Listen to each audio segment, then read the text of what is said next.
Rent's due again, I muttered, scrolling through my phone. Leah's text came right on schedule. Maya looked up from her coffee. Let me guess, she can't pay again? She's trying, I said quickly. She's just… struggling? Struggling? Maya raised an eyebrow.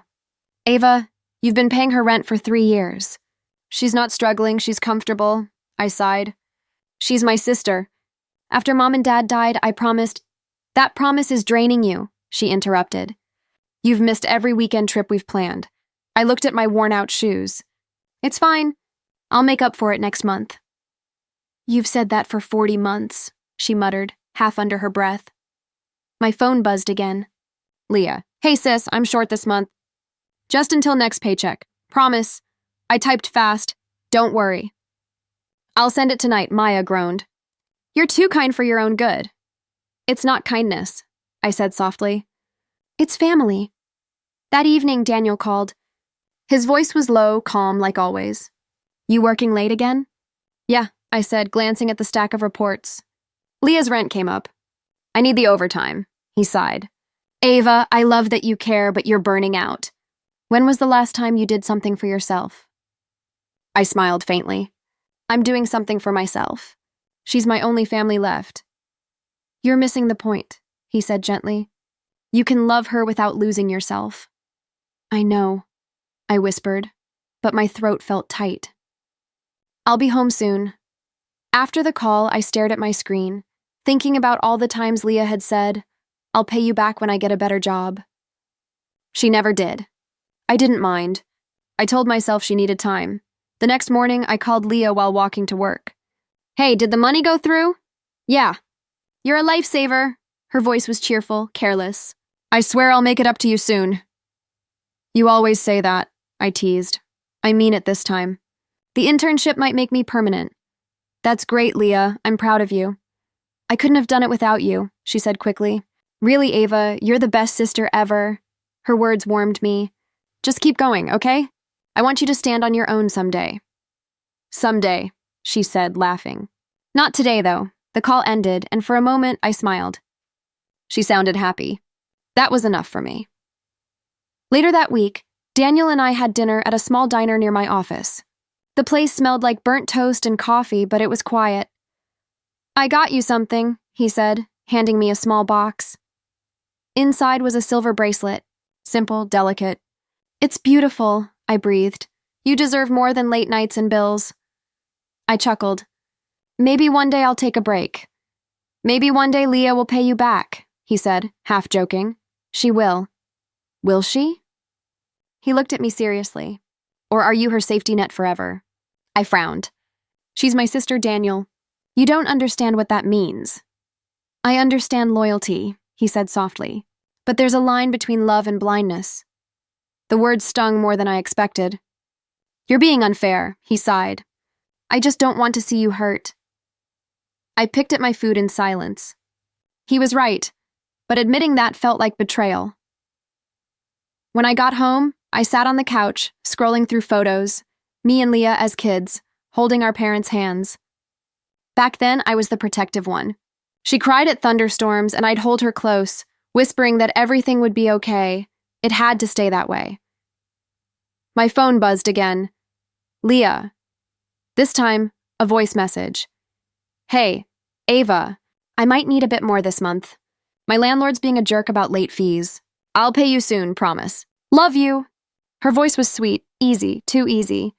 I played it twice, feeling something strange stir in my chest. I called her back. Leah, what's going on? You said you were getting steady pay. Yeah, but, there were delays, she said quickly. You know how it is. I do, I replied, but I wasn't sure anymore. Do you need food too? No, just rent. I'm fine otherwise. All right, I murmured. I'll handle it. Thanks, sis. You're my hero. After hanging up, I leaned back, staring at the ceiling. Hero.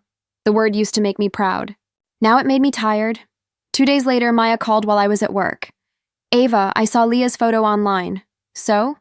She's at some rooftop bar, wearing a designer dress. I froze. What?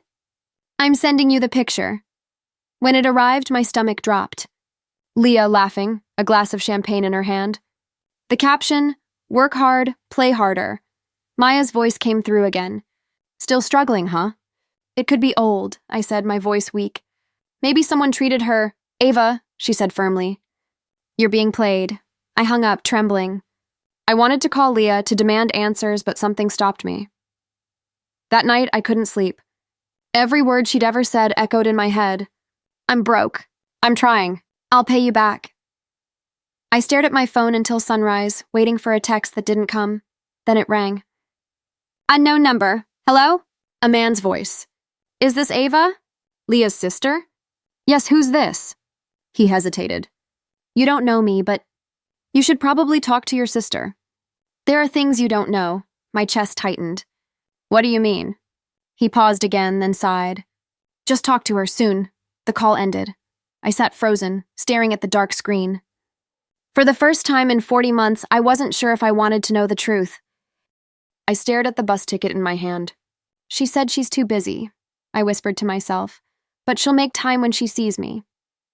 Maya's voice echoed in my head from our last call. Don't surprise her. People who hide things hate surprises. I brushed the thought away and tightened my coat. It's my birthday weekend. What could go wrong? When I reached the address Leah had sent me months ago, my heart skipped. The building was gleaming, tall, covered in glass. This can't be it, I murmured. But the address matched. I pressed the buzzer anyway. A man's voice came through. Yeah? Hi. I'm looking for Leah. Leah who? Leah Carter. There was silence. Then, come up. The elevator smelled like flowers and money.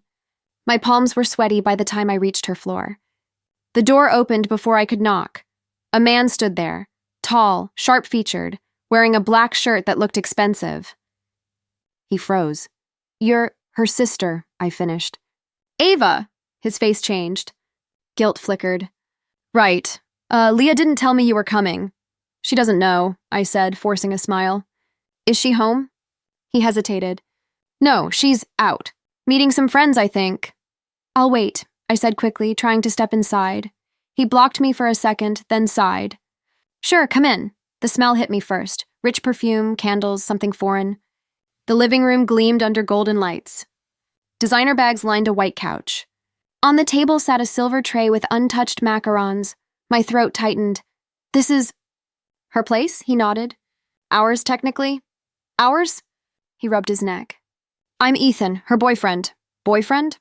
I laughed nervously. Leah told me she was single. She said she was barely affording rent. He looked down. She said you helped her a lot. Helped?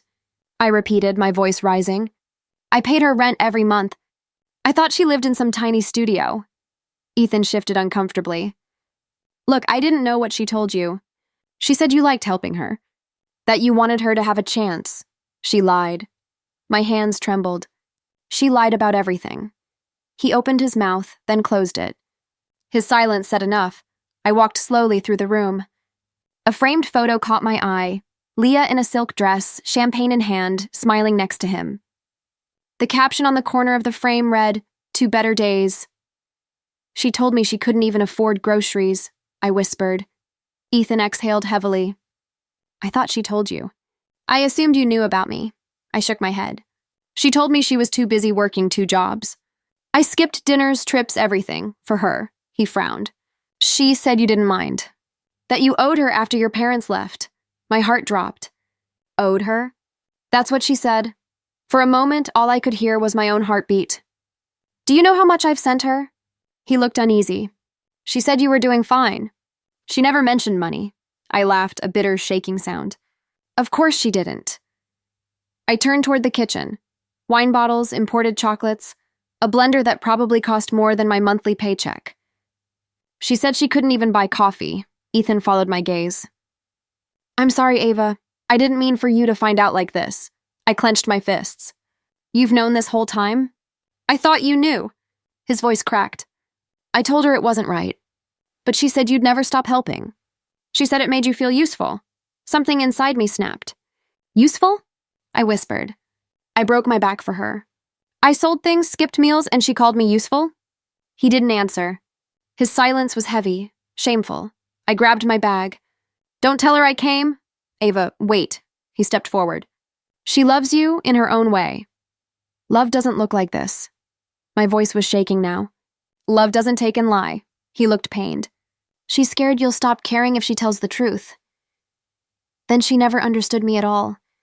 The air felt thick, hard to breathe. I turned toward the door. Before I left, I paused. When she gets back, tell her, I finally saw where my money went. Ethan looked down, unable to meet my eyes. I'll tell her. I walked out before I broke. The elevator doors closed around me, and I felt my chest tighten like a knot. My phone buzzed, Leah's name flashing across the screen. I stared at it. I couldn't answer. Not yet. Outside, the city lights blurred through my tears. For 40 months, I thought I knew her. I thought I was helping her survive.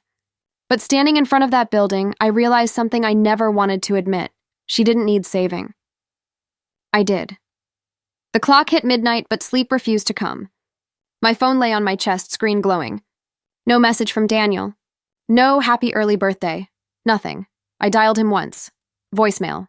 Then again. Still nothing. Something inside me twisted. Stop overthinking, I whispered. But my gut said otherwise. By 2 a.m., I grabbed my keys. I just need to see him. That's all. The night air was cold. My hands shook on the steering wheel as I drove across town. When I turned onto his street, headlights swept over a familiar car, Leah's. My heart stopped. No, I said out loud. She probably borrowed it to visit someone. But the lie in my voice was too loud to ignore.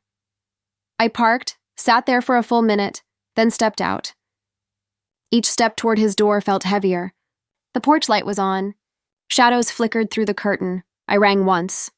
No answer. The door was unlocked. Daniel? My voice came out small. Then I saw it. Her laugh, his hand. The way they froze mid-motion when they saw me. Leah stood there in Daniel's shirt, her hair damp, her lips swollen. Daniel's hand slipped from her waist like it burned him. The room went silent. The first thing I noticed wasn't them. It was the cake on the table. White frosting.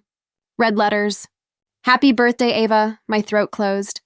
I tried to speak, but nothing came out. Leah stammered. Ava, I can explain. Daniel's voice cracked. It's not what you think. I looked at both of them. Then what is it?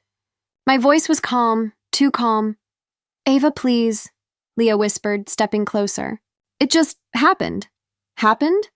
I repeated. You mean you planned this? Daniel ran a hand through his hair. It's not like that. I still care about you? Care? I laughed hollow. You're sleeping with my sister, Daniel. He flinched. I didn't mean for it to get this far. Leah's eyes filled with tears. I didn't want to hurt you. I swear I stared at her. You took my money, my trust, and now him. What's left for you to take? Her lips trembled. Ava, please. Don't make this harder. Harder? My voice rose. You were supposed to be my family. Daniel reached for me. Let's talk somewhere else. Don't touch me. I stepped back. You had months to talk.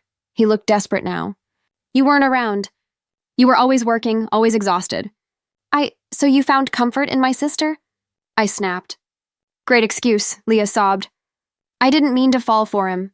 The words sliced through me. Fall for him? She nodded weakly. He listened to me. You never do, I blinked, stunned. You're blaming me? No, she cried. I needed someone. Someone? I repeated. You needed my boyfriend. Daniel's face was pale. Ava, it's over between us. I didn't want you to find out like this. I stared at him. Then how did you want me to find out? Over text? A wedding invitation?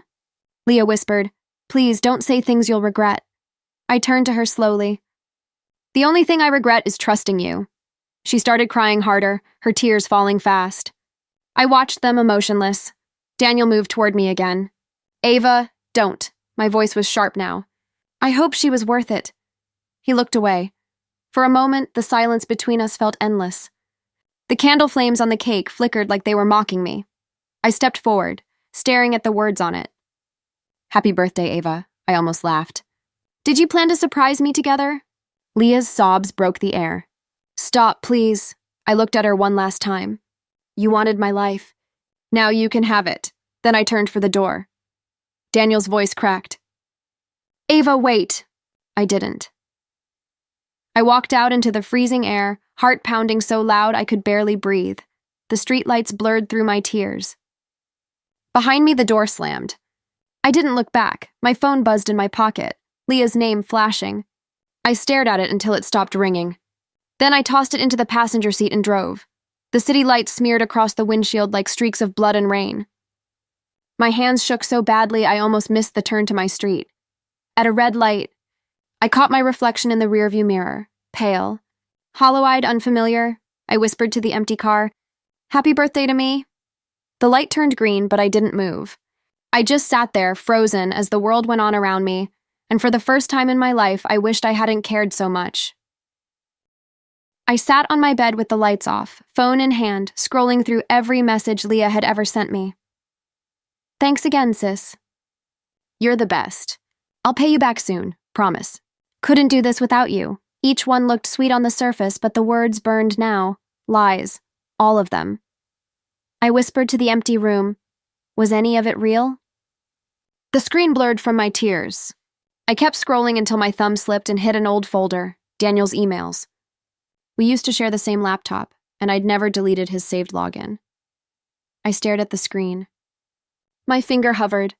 "Don't," I whispered. "Don't do it." But I opened it anyway. The inbox was mostly empty except for one draft. No subject. Sent from Leah Carter. My pulse raced as I clicked it. The words hit me like a punch. "She's pathetic. She still believes we're struggling. Once I move in with you, she'll stop paying." I read it once, twice, a third time. My chest ached, and I felt like the floor had dropped out beneath me. I whispered, "No. No." She wouldn't write that, but she did. The timestamp was from 3 weeks ago, right before my birthday. A laugh escaped me, sharp and hollow. 40 months, I said to the wall. 40 months of rent, and I was the joke. My phone buzzed. A new message from Leah. "Good night, sis. Don't forget to rest." I threw the phone across the bed. "Don't forget to rest?" I shouted into the dark. "You were laughing behind my back." My breathing turned rough. I pressed my palms against my face and sobbed until my throat hurt. When I finally stood, I felt dizzy. The air tasted like metal. I walked to the mirror above my dresser. The reflection didn't look like me. My hair was tangled, eyes swollen, face pale. I stared at myself and whispered, "How did I become this?" My voice trembled. "You gave everything. For what? So she could play house with him?" I turned away, but my reflection seemed to mock me. I grabbed the edge of the dresser. "You knew," I said under my breath. "You knew something was off, and you ignored it." The phone buzzed again. Another message from Leah. "Did you talk to Daniel? He said you seemed upset. Everything okay?" I laughed bitterly. "Everything's perfect, Leah. Just perfect." I typed back, "Yeah, I'm fine. Just tired," then deleted it before hitting send. My mind replayed every memory. Leah crying on the phone about bills, me rushing to transfer money, Daniel comforting me while secretly comforting her too. "Pathetic," I whispered, quoting her message. She was right. I was pathetic. I sank to the floor and pulled my knees to my chest. Hours passed, though I barely noticed. The city outside went quiet. Somewhere between anger and grief, something inside me changed. The tears stopped. The shaking stopped. I stood again, went to the mirror, and looked hard at myself. "You're done crying," I said aloud. The woman staring back wasn't weak anymore. She looked angry, hollow, awake. I touched the glass. "You trusted the wrong people," I whispered, "but you still have yourself." The laptop sat on my desk, the email still open. I read it one last time, every cruel word etched into my memory. Then I deleted it. Not because I forgave her, but because I didn't need proof to know the truth. When the message was gone, the silence felt heavier, but also cleaner. The phone buzzed again. This time it was Maya. "You okay?" "Haven't heard from you since last night," I typed back slowly. "No, but I will be," she replied instantly. "What happened?" I hesitated, then wrote, "I finally saw who they really are." Typing those words hurt, but they also felt like breathing after drowning. The sky outside turned gray. Morning light crept through the blinds, brushing against the mirror. I faced my reflection one last time. "I don't know who you'll be after this," I whispered. "But she won't be naive anymore." I straightened my shoulders, wiped the last of my tears, and turned off the phone. For the first time in years, I didn't care if Leah called again. I just wanted silence, and myself. When I left the city, I didn't tell anyone. Not Maya, not Daniel, not Leah. I packed what I could fit into 2 suitcases, sold the rest online, and deleted every social app from my phone. I told the landlord, "I won't be renewing." He asked, "Moving somewhere better?" I forced a smile. Somewhere quieter. The truth was simpler. I wanted to disappear. The new city didn't know me. That was the point. I rented a tiny apartment above a bakery. The air always smelled like sugar and coffee. The landlord, Mrs. Lee, greeted me every morning with, "You look tired, dear." "Long nights?" "Always," I'd say, smiling faintly. I freelanced online, editing, designing, anything that kept me busy. Work filled the silence. Money wasn't much, but I didn't need much anymore. My phone stayed on airplane mode most days. I liked the stillness. Maya's last message blinked unread. "Call me, please." Daniel's came weeks later. "You don't have to hate me forever." Then Leah's, "I miss you." "Can we talk?" I deleted them all. One evening, Mrs. Lee knocked on my door holding a plate of warm bread. "You shouldn't eat alone every night," she said. I hesitated. "I'm used to it," she smiled kindly. No one ever really gets used to loneliness. We just stopped fighting it. Her words lingered long after she left. Months passed quietly. My hair grew longer, my voice steadier. I learned to fill my days with small routines: coffee at dawn, work till noon, walks by the river. Sometimes, I'd see couples laughing on park benches and feel that dull ache return. But it faded quicker each time. I told myself, "You're not broken. You're becoming new." Still, some nights I'd wake up thinking I heard Leah's laugh or Daniel's voice. Then I'd remember, ghosts can't call you back. It was late October when my phone finally rang. A number I didn't recognize. I almost ignored it, but something in me said, "Answer. Hello?" A man's voice, low, familiar. "Ava?" My stomach tightened. "Ethan?" "Yeah, I wasn't sure you'd pick up." I almost didn't. He laughed softly, sad and tired. "I wouldn't blame you, I just needed to talk." I sat on the edge of the bed. "Why now?" "Because I'm done pretending." His voice cracked slightly. "Leah and we're over." I said nothing. He continued. "She moved out a few months ago. Left without saying goodbye. Took my card, emptied the joint account." "I guess I shouldn't be surprised," I breathed out slowly. "She's good at that." "She told me you hated her," he said quietly. "That you'd never forgive her." "I don't hate her," I said after a pause. "I just stopped letting her hurt me." He exhaled. "You sound different." "I am." There was silence for a few seconds. Then he said, "She used to talk about you a lot, you know. Even when we were together? Good things?" I asked dryly. "Twisted things," he admitted. "How you always forgave her. How easy you made it to lie." I bit my lip. "She wasn't wrong." "She also said she envied you," he added. "Said you were the strong one even when you didn't see it." I almost laughed. "That's ironic." "I'm calling," he said, "because you deserve to know what really happened after you left." I hesitated. "Why? It's over." "Because she's falling apart," he said. "Job's gone. Friends too. She keeps blaming you." "Blaming me?" I asked, my voice rising. "For what?" "For leaving," he said. "She said everything started collapsing once you disappeared." I stayed quiet. I didn't know what to feel. Pity? Anger? Relief? He continued. "I thought you should know because I think she still believes you'll come back for her." I laughed bitterly. "She's wrong, I figured," he said softly. But I wanted to say, "I'm sorry for all of it." I knew what she was doing. I didn't stop her. The honesty in his voice disarmed me. "Why tell me now?" "Because guilt doesn't fade when you ignore it," he said. "And because you didn't deserve any of it." For a moment, I didn't trust my voice. "Thank you," I finally said. "For saying that," he sighed. "You sound okay. Better than before." "I am," I said. "I don't know if happy's the word, but I'm alive again. That's something," he murmured. "Maybe that's enough." "Maybe," I agreed. We sat in silence. Two people who shared pain but no future. When he finally said goodbye, I didn't feel the old ache. Just calm. After hanging up, I stood by the window, watching the streetlights flicker. The woman in the glass looked nothing like the one who left months ago. Her eyes weren't soft anymore, but they were steady. For the first time, I whispered to my reflection, "You survived." When Ethan called again, I almost didn't answer. "But curiosity is cruel, it always wins. Can we meet?" he asked. His voice sounded heavier this time, quieter. "There's something you should hear in person." I hesitated. "Why?" "Because it's about Leah." "And Daniel." The air left my lungs. "Where?" He named a small cafe downtown. Neutral ground. He was already there when I arrived, sitting by the window, a half-empty cup of coffee in front of him. He looked older, more tired than before. "You came," he said, standing. "Make it quick," I replied, taking the seat across from him.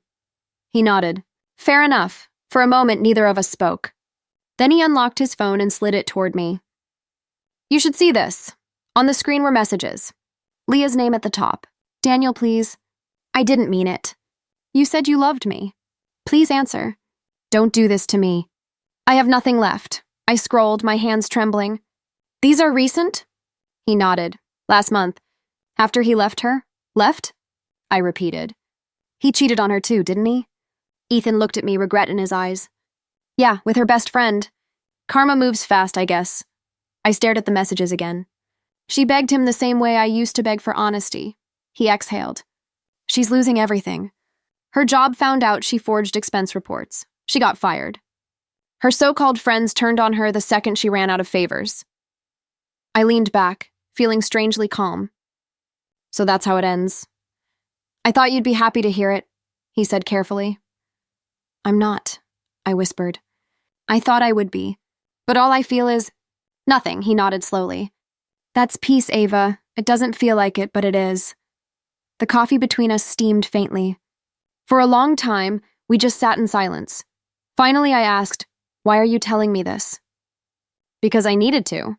He looked down. "She used me too. And I let her. You were the only one who tried to see her as more than what she was."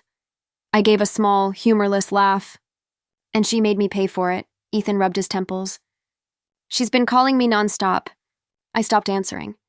But last night, she left a voicemail. She said she wished she could undo everything.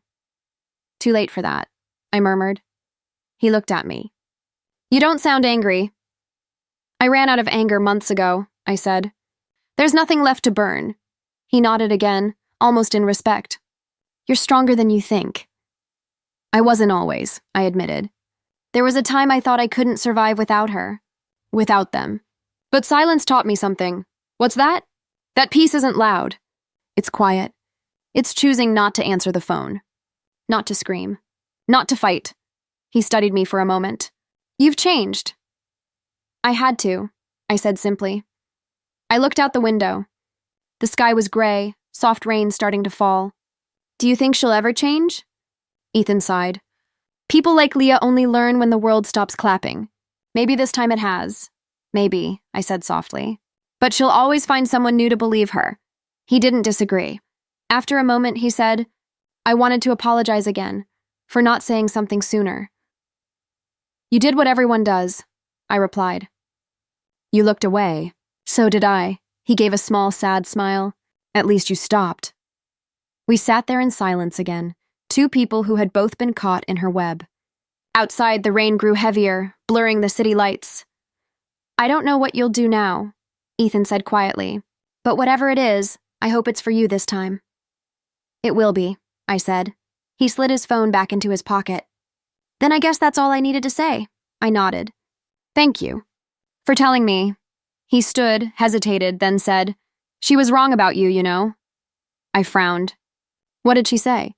"That you'd never stop being her shadow." I looked at him steadily. "She's right about one thing. I was a shadow. But not anymore." He smiled faintly, then walked away, leaving his empty cup behind. I stayed a while longer, watching the raindrops slide down the glass. No music, no voices, just the quiet sound of water and wind. For the first time in a long time, I didn't feel like running. I took a deep breath, closed my eyes, and let the silence settle. Silence, my new kind of power. The night was quiet, the kind that makes you notice your own breathing. I was reading when the phone buzzed on the table, unknown number. I almost ignored it. Almost. When I answered, all I heard was crying. Soft, broken, familiar, Ava? The voice trembled. It's me. My grip tightened around the phone. Leah, she sobbed harder. Please don't hang up, please. I stayed silent. I didn't know who else to call. She stammered. Everything's gone, Ava. My job, my apartment. Daniel left. He took everything. I closed my eyes. Leah, I messed up, she whispered. I know that now. I thought I was smarter than everyone. I thought I could control everything. But I lost it all. I said nothing. Say something, she pleaded. Please, Ava, just yell at me, anything. I've done enough yelling, I said quietly. Her breathing hitched.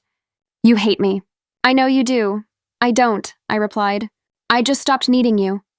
There was a pause, heavy, confused silence. Stopped needing me? She repeated. You don't mean that. I do, she sniffled. I'm sorry for everything. For Daniel. For the lies. I swear I didn't mean to hurt you. I took a deep breath. You meant to help yourself. And you did. Until it stopped working. I thought you were stronger than this, she said through tears. I thought you'd understand. That stung, but I didn't show it.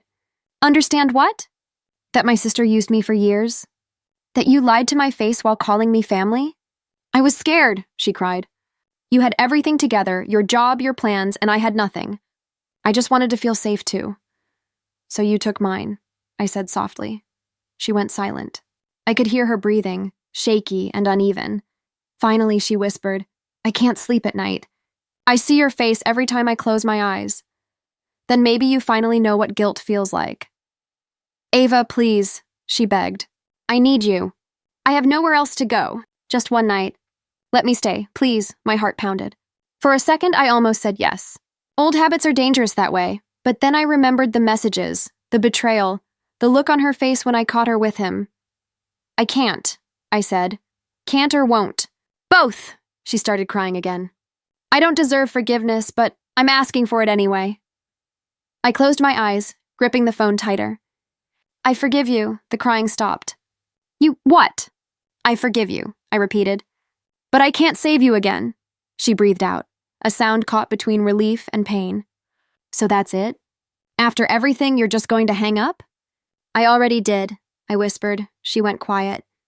Then, barely audible, she said, You were the only one who ever loved me. I still do, I said softly. That's why I have to let you go. A faint sob came through the line. You sound so calm. It's scary. It's peace, I said. You wouldn't recognize it. The line went silent for several seconds. Then she said, Goodbye, Ava, I whispered. Goodbye, Leah. The call ended.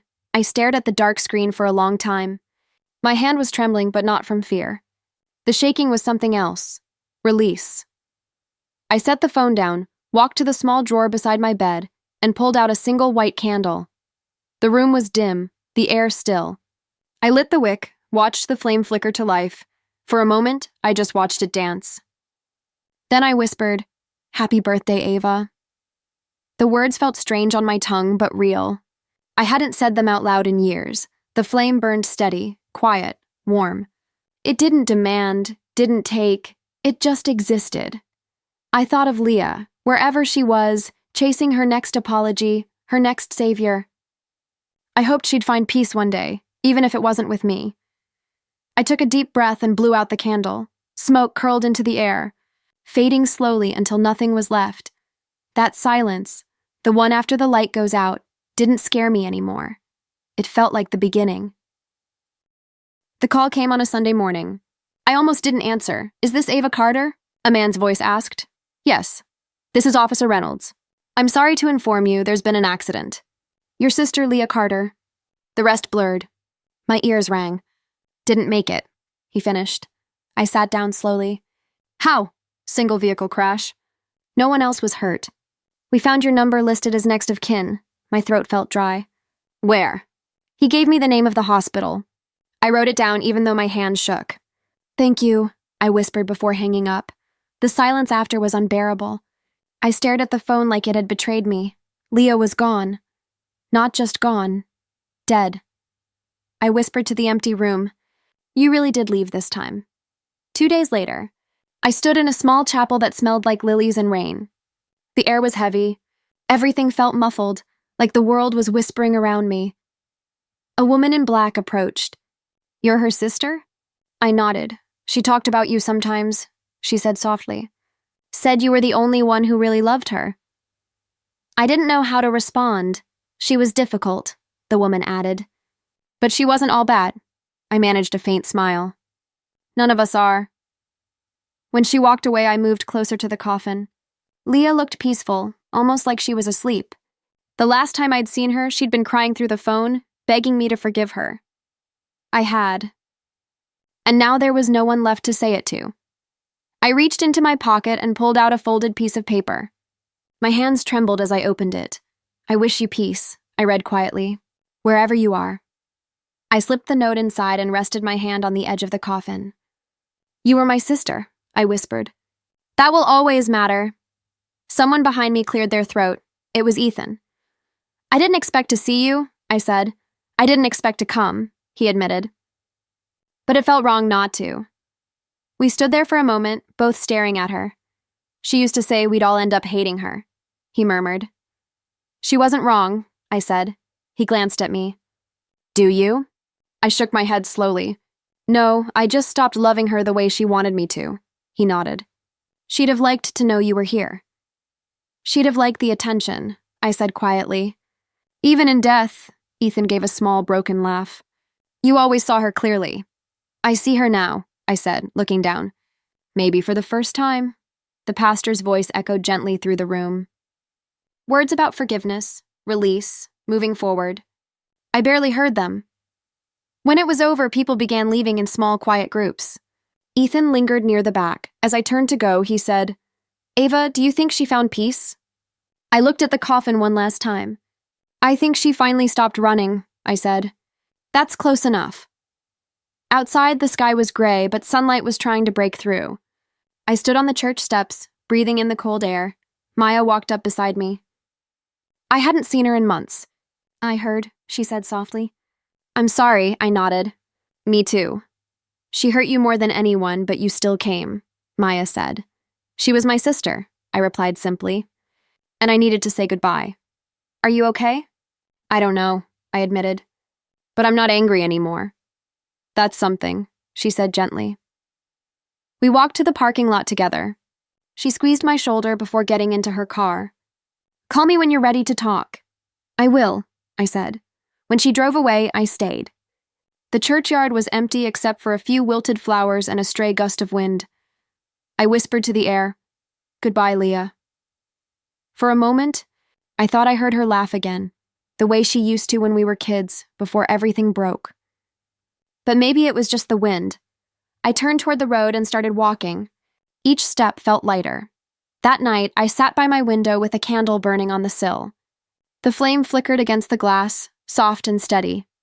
I thought about Leah, the way she smiled, the lies she told, the chaos she left behind. I thought about Daniel, somewhere out there probably pretending none of this ever happened, and I thought about myself, the girl who spent years saving everyone but herself. I whispered to the candle, "It's over now." The flame bent slightly. As if nodding in agreement, I took a deep breath.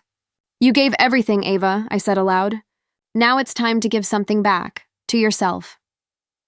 Outside, the first hint of dawn painted the horizon gold. I stood, opened the window, and let the cold morning air rush in. The candle flickered wildly, then steadied again. I looked at the sunrise and smiled. "A real one this time, I whispered. "I live for me." The wind carried the words out into the quiet sky, where even the echoes felt new, and for the first time in years, I didn't feel like a ghost. I felt alive.